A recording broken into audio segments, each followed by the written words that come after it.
Hello! We just had a really, really fun Valentine's Day, and we'd love to tell you all about it.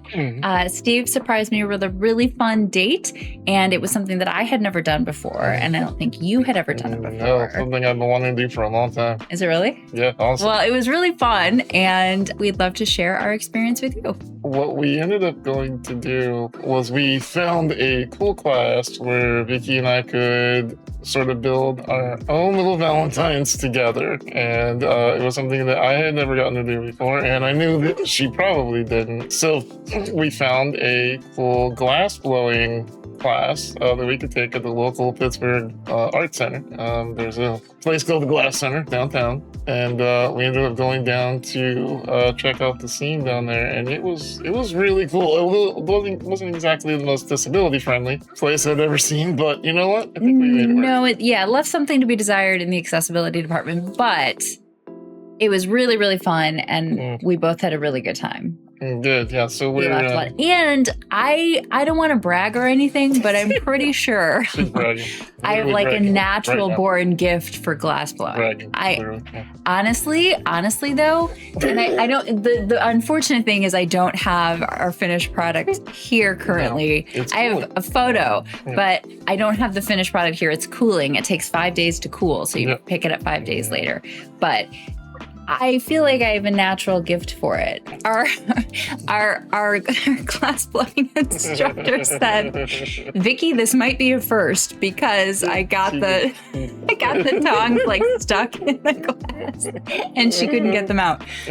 Skills. It was amazing. These are the skills that I brought to the table yesterday. So we arrived on scene. It was really, really cool. It's just what you'd imagine in an art center with the brick building, and the vibes were very much. We met a lovely human at the counter named It was beautiful. Drew. Blue hair and the knitted cap and everything. All the people there very artsy, very creative. They were lovely. Everyone was super nice. Yeah. It was very colorful. Very colorful. Yeah, very welcoming. We arrive on scene, and we go in the bottom floor there, and it's a little shop with all kinds of glass blowing like pieces. There was even a freaking duck, because of course there was. They had really cute ducks. They had ducks. They had little penguins, little glass penguins that were really cute. They had a lot of different hearts. So we walk into the shop downstairs, and off in the corner they point us to their elevator.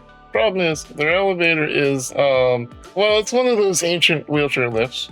If you've never seen one of those things, it's essentially a forklift with a platform on it. Yeah, it was less an elevator. They had an elevator, but it was started on the next level up. It started on the second floor. So there was an elevator. You had to get to the elevator. But you had to get up to the elevator, and that was this lift. They made some design choices in that building. So we tried to go on it. Unfortunately, my wheelchair is oversized because of the ventilator, and the ventilator would not fit into the box with my wheelchair. It was a little harrowing there It was a little harrowing, yeah. We got it to the point where we almost got into the box, and we realized that I was so squished that I was probably going to break a foot as the thing slid up the side of the building. And we decided breaking a foot would really ruin Valentine's Day for both of us. So we thought, you know what, let's see if they have another option. And what she means by that is I was stubbornly going to try it anyways. And she said, "Steve, get out of the elevator." He was fully ready. And I was like, no, we're not doing that. Nope, I got overruled. So she kicked me out of the elevator. They take us around the side of the building. And on the side of the building is what I lovingly like to call the death ramp. And so the death ramp was about a 45-degree angle ramp that they put on there it went from the ground floor, like the parking lot, up to the second story of the building, but it was like at a 45-degree angle, so you can imagine it was pretty steep. But we got up and we got inside. It was really beautiful. It was a neat little place. They had live music, and they had wine. They had drinks and some hors d'oeuvres. They did. And they had a little museum, all different local artists and stuff like that. It was really, really neat. It was really cool, actually. Yeah. It was very pretty. We went in after we were done with the class and took some cool pictures. We got one we can show on screen here. It's literally me and Vicki hugging around a pink bunny rabbit looking thing. It looked like the Noid from the 90s.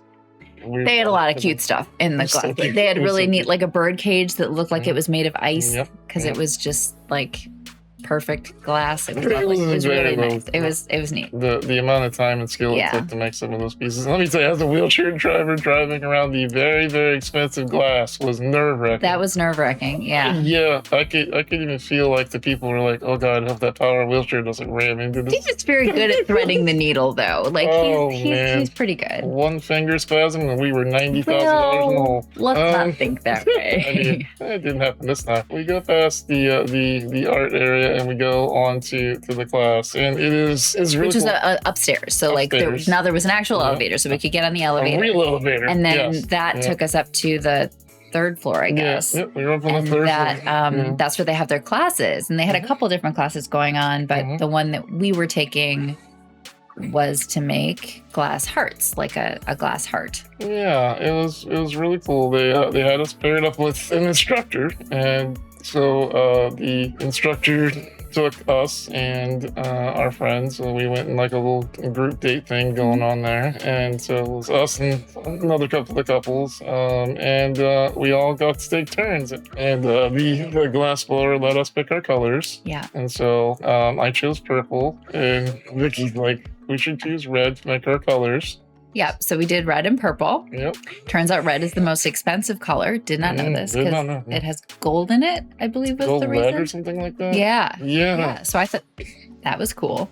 Which is interesting because after she said that out loud, I remembered because I love watching there's a show on Netflix called Blown Away. I've watched like all those episodes. I actually wanted to be a glass blower if I hadn't been that disabled. true? It's true. Oh. Yeah, I really always wanted to be one. I love that art form. It's beautiful. It But they like they're allowed to do whatever they want with all their colors except for red. Red, they limit them the amount of pieces of red that are in the shop. I mean, it makes sense. And we got led over to the bench area where our instructor had her little setup, and she went and got the glass, and we kind of followed her like a couple of lost puppies. Well, you could look right into it. You could look into the flame, Yeah. and she said we could look in, and It was like a cool little video we got of Vicki and I, like staring at the kiln, and like she's like, "Do you want to see what this is like?" And she opens up the door, and we're both like, "Wow!" Because the heat coming off of this thing was it was really intense. hot. But yeah, so then she brings out your glass and kind of, I don't know if she cools it off, and then walks it over and then gets the color. So she dips it in what looked like a powder, almost like bowls of powder kind of thing, and then dips it in each of the colors that don't look like the colors you chose, but we're told they are the colors we chose, and then walks us over to like our workstation. She kind of walked us through the entire process, which involved all these different tools. It was really cool. They allowed us like in turns to like, they really set it up for couples. They really had like, she was very like, all right, you're each going to get jobs. And so like, so obviously me not being able to move anything, I got the supervisor role. So I got to stand on the outside while our instructor was twirling the little pipey thing. And Vicki was in charge first of mashing the colors in, which was hilarious. It was really interesting. Just watching you kind of push these tongs into glass. Yeah, so you get these like large tongs, really, and you're supposed to like twirl it, but it's like hardening as you go. So it's kind of hard to do, but you're supposed to do it as quickly and as as much as you can. You're just supposed to make a big mess of it. And I was just really getting into it, and I was twisting it, really enthusiastically, and that's where like the glass as it cools starts to harden around the tongs. So then that's when our instructor was like, Vicki, this might be a first, because she was trying to wiggle them out and she couldn't. She did eventually get them out. But what was cool is, because I did that, which I like to consider, like, I think it's a skill. I think it's like a natural born skill. I think it's like I just knew, like, pretty much a godsend of glass blowing. I think it was like an internal thing. Yeah. I just knew. Some people just have it, Right. Yeah. Right. Yeah. So I just kept twisting. And so, like, I think because I did that, like, this was like an intentional thing. I actually made two air bubbles, like two matching air bubbles inside of my glass. So we have like two matching air bubbles that look very cool inside of our heart. And ended up working out beautifully. There were several more steps along the way, and if you ever get a chance to do one of these in your local hometown, highly recommend this form as a date. You use all different tools. Oh, yeah. There's like a, I don't even know. It looks like an ice scraper. But because I had to like stick a thing in to like make the divot for the heart, which I positioned perfectly, I might add. Again, this is where I think this was just like natural skill. She called it the butt of the heart. We had to make the butt of the heart. But I did it so it like it came right in the center of the air bubbles. She's very good at making the butt. So it looks very cool and symmetrical, which is important to me. And then you had to like flatten it. And then you had to get the tongs again and pull the end to like make it into a point at the end. So you had to like pull it up with tongs at the end. Although so then I was standing up. Listen, my absolute favorite was you with the baseball bat. That was the last step. So so like it was so good though. You finish the heart and then they're like, okay, and they walk you over to this other area where they're separating the heart that you made, which is like a glass paperweight, from the rest of the glass that is like twisted but like is not going to be used. They handed me a small baseball bat, and it was it was narrow, but it was a baseball bat, and she's like, all right, take this. And I was like, okay. And I'm like winding up, like I'm really gonna take a swing at this, and it was like just the pole, and she's like, no just tap. And so then it was like, oh, okay. The girl behind the counter is giggling her butt off. I'm like Vicki, ready to go. Vicki literally has 1 foot off the ground. She is ready to take a step. I was like, okay. Huge, muscular. Whoa, wow, did he crush that one? You don't hand someone a bat. I mean, I know it was small, but I really thought this was going to be like, oh, you really have to come at this and like crack it.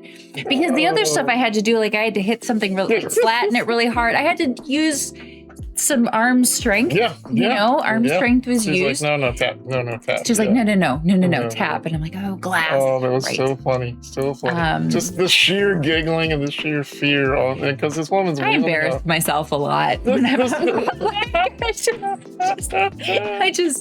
a regular thing. So yeah, we finished up the heart, and now they've got it as we speak. It's in a cooling process. It's kind of cool. You can look more up about it. It's basically like they have to like keep it at 2,000 some degrees, and then over the next 5 days, every day they'll move it down to a colder and colder temperature so it doesn't shatter. And then in 5 days, we will have a forever keepsake of our own little heart that we made together. Yeah. So we literally got to build a heart together. It was really fun. Yeah. It was really, really fun. And it was such a unique date, and it's such a neat date idea. And you have something that like a forever reminder of the day. Yeah, and it didn't take long either. It was the class was only like half an hour, maybe a little more. No, and it was a really good group activity too, because we had like 3 couples, and it actually was very fun because each would watch the other and critique the other's methods. They got into a little competition. It was sort of a competitive thing, which obviously not everybody can have the skill, the natural. Of course, obviously. People were jealous. People were talking. Highly recommend. Look it up in your town as well if you can do it. It's an accessible, friendly and this place was really neat. It was very fun. They were very, very accommodating. Did you notice that the woman who checked us in was on crutches? I did. The individual. And not like you think of like a TV show, like wooden crutches under your arm, like the actual like brace crutches that someone who has a chronic condition uses permanently. Like even the lift that we were talking about in the beginning, like obviously like it didn't want to work, and they figured out how to make it work. It didn't work for me, but I have an oversized wheelchair, so Yeah, it does seem like a very inclusive and accommodating space, and they really did their best. They really did their best with what they were working with. Yeah. I think the space probably is difficult to work within the confines of. So certainly there are ways in which things could be improved. But we were able to enjoy the space and the experience. And I don't think we had any issues getting around like in the workspace either. I was like, we were kind of worried about that too with you know, but there were no issues there. No open floor plan, even with molten hot glass, like they were Ovens, yeah. they were super, like the floor plan was great. Nothing was too crowded. It was it was packed. There was like 9 kilns, I think, but it was all well laid out. I could navigate everywhere. I didn't have any problems once I was in the building, and neither did Vicki. Like it wasn't like the museum space and the gift shop. You didn't fall into anything. There was no times you were in danger of walking anywhere. I was good on the floor plan. Like it was good. Check it out. If you got one near you. Yeah, if you get a chance to go glass blowing, it's a very fun time. And for me, it was honestly this is honestly something I've been wanting to do for a very long time. It was a dream come true. I didn't know that. It was a dream come true for me. I got to share it with Vicki. You know, so literally for me, it was something on my bucket list. So. Yeah.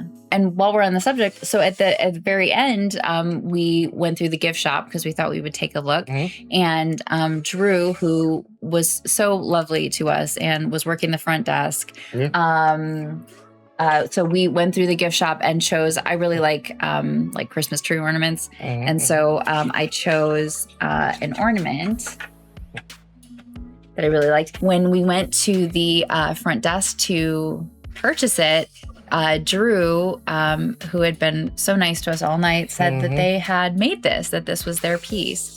I wish I remember what the name of the glass is, but the glass, as you can see, when she changes the angle.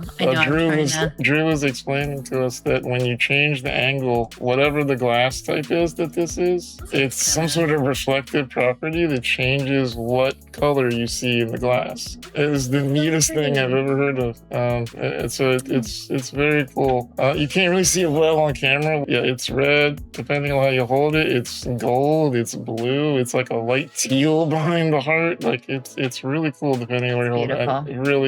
I tell you what, like I love my life. I love what I've done for the world, but you know, creating beautiful objects like this, I don't think gets enough credit. Like it's not easy. Like trust us, as two people who have now done glass blowing, it is not super easy. My hat's off to these people that do very, very complicated stuff. We were just a couple of novices. Well, I was. You know, Vicki obviously is an expert, but natural. Well, it's a natural talent. I'm definitely. So other than being a child prodigy like Vicki, an adult. Yeah. Well, I'm assuming you had it since birth. I'm assuming you were born with the maybe, but I didn't start it as a child. Fair. Okay, so she just naturally was born into glass blowing. It's just the talent you need to be able to do these is amazing. Yeah. The point of our videos on this channel is to let you know if you want to hear more about the harrowing ramp out, or if you want to hear more about how our fine dining experience went after the date, just leave a comment below so we know what you want to see in our next video. Absolutely. We'd love to know if you've ever been glass blowing, if you have any glass blowing establishments that you really like in places that are local to you. Also, have you ever gone on a date that you didn't think would be accessible, but it turned out it was, and you had a really good time? We'd love to hear about that as well. Please leave us a comment and we'd love to hear from you.